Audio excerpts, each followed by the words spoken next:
Here in example 2, we're going to solve for x-intercepts by factoring n squared plus 20n plus 19 equals 0. Here in our quadratic, we observe there are 3 terms, and while n squared is a perfect square, 19 is not a perfect square. So we are going to use the factoring method that involves 2 graphic organizers, the box with a big X in it, and a t-chart, but we do have a nice little shortening in that our leading coefficient is equal to 1. To get this process started, we look at our A, B, and C number, which happen to be 1, 20, and 19.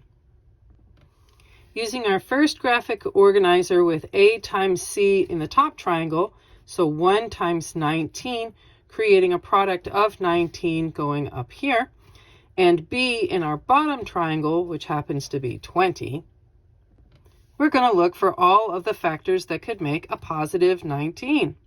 So 19 comes from a positive 1 times a positive 19, or a negative 1 times a negative 19. As a result of adding their sums, we find that 1 and 19 makes 20, and negative 1 and negative 19 makes negative 20, and we know that we need a positive 20 because that's our bottom triangle, and as a result, our 2 factors happen to be positive 1 and positive 19. With our factoring binomials as a guide to help us know where to put our numbers, we remember that our variable of choice is an n, plus our left wing, which is 1, divided by our a number, which is also 1, and our right wing, which is 19, divided by our a number, which is still 1.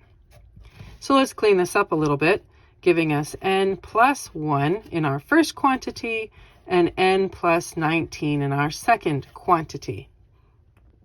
Now that we've finished the hard work of doing the factoring, we solve each of the factors by putting them equal to 0 and solving for n. So first we subtract 1 on both sides of the equation, n is equal to negative 1. And then we subtract 19 on both sides of the equation, and n is equal to negative 19. And there you go.